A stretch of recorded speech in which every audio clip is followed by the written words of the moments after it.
नमस्ते दोस्तों, मैं मौर्य वर्षा मेरे YouTube चैनल पर आप सबका स्वागत करती हूँ। आज हम रस के अवयव देखेंगे। रस सिद्धांत में आने वाला भाग है, इसीलिए रस अवयव 4 प्रकार के, उसमें विभाव, अनुभाव और संचारी भाव और दूसरा है स्थायी भाव। अब ये जो 4 प्रकार के जो अवयव है, इन 4 अवयवों को हम एक एक वीडियो के माध्यम से देखेंगे। आज हम जो रस का पहला अवयव है विभाव, इसको देखेंगे। ठीक है। अब जो विभाव है, सहृदय में वासना या संस्कार जो रूप में स्थित भाव को उद्घोषित करने वाला कारण विभाव कहलाता है। ये स्थायी भाव का विभावन करते हैं, आस्वाद योग्य बनाते हैं। रस के उत्पादक कारण होने से इनको विभाव कहते हैं। विभाव कारण, निमित्त, हेतु ये पर्यायी शब्द हैं जो एक ही अर्थ के बोधक है। विभाव रस निष्पत्ति का आधारभूत तत्व है। ठीक है। रस निष्पत्ति को हम अलग से देखेंगे। ठीक है।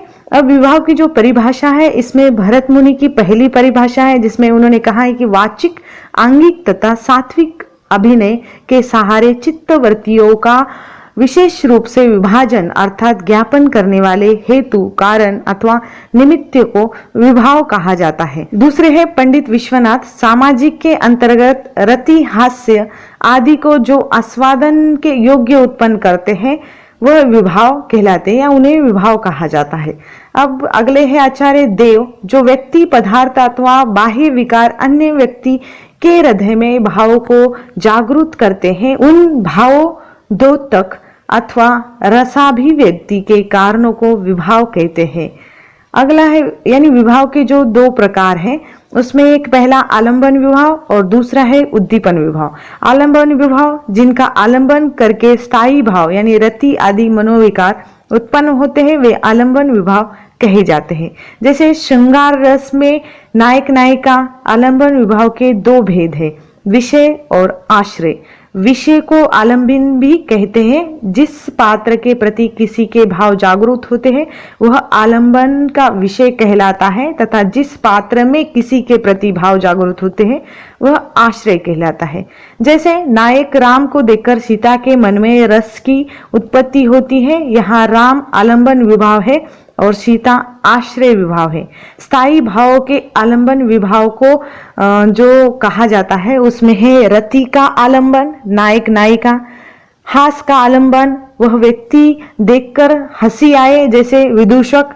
शोक का आलंबन, वह व्यक्ति या वस्तु जिसके लिए शोक किए जाए। क्रोध का आलंबन, क्रोध का पात्र जैसे शत्रु या अपकारक। उत्साह आलंबन, जैसे जिस कार्य के प्रति उत्साह होता है उसे उत्साह आलंबन कहा जाता है। भय का आलंबन, जिसमें भय हो वह भय का आलंबन। जुगुप्सा का आलंबन, जिसमें घृणा उत्पन्न हो, जिसे स्मशान, मांस, रुधिर आदि।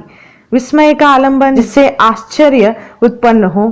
अब शम शांति का आलंबन, यानी वैराग्य या शांतिजनक वस्तु या परिस्थिति जो आत्मज्ञान देती है उसे शांति आलंबन कहा जाता है। वात्सल्य रस का आलंबन, यानी संतान, अनुज, शिष्य के प्रति वात्सल्य अनुभव। भक्ति रस का आलंबन, इष्ट देव, देवी, प्रभु, भगवान के प्रति जो भक्ति रस होती है वही भक्ति रस का आलंबन। दूसरा है उद्दीपन विभाव, रति आदि मनोविकार को जो अतिशय उद्दीप्त करते हैं उन्हें उद्दीपन विभाव कहते हैं। जैसे श्रृंगार रस में सुंदर वेशभूषा आदि, शीतल शांत समीर, एकांत स्थान, उपवन, चांदनी, नायिका यानी भ्रू संचालन संबंधित चेष्टाएं आदि को प्रत्येक रस के अपने विशिष्ट उद्दीपन विभाव होते हैं। जैसे शांत रस के लिए सत्संग, तीर्थाटन, धर्मोपदेश इत्यादि। उद्दीपन विभाव के भी 2 भेद होते हैं, स्वकीय और परकीय। स्वकीय इसे आलंबनगत चेष्टाएं कहते हैं, जैसे बच्चा का तुतलाना, सरलता, भोलापन इत्यादि। अब निजी या स्वकीय गुण होते हैं जिनसे माता का वात्सल्य उद्दीप्त होता है।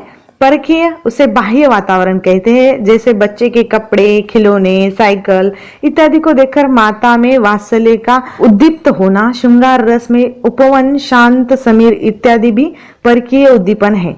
उद्दीपन विभाव, रति इत्यादि स्थायी भाव के उत्तेजक कारण है, उद्बोधक कारण नहीं। ठीक है। ये रहा जो विभाव। अगले वीडियो में हम अनुभव देखेंगे।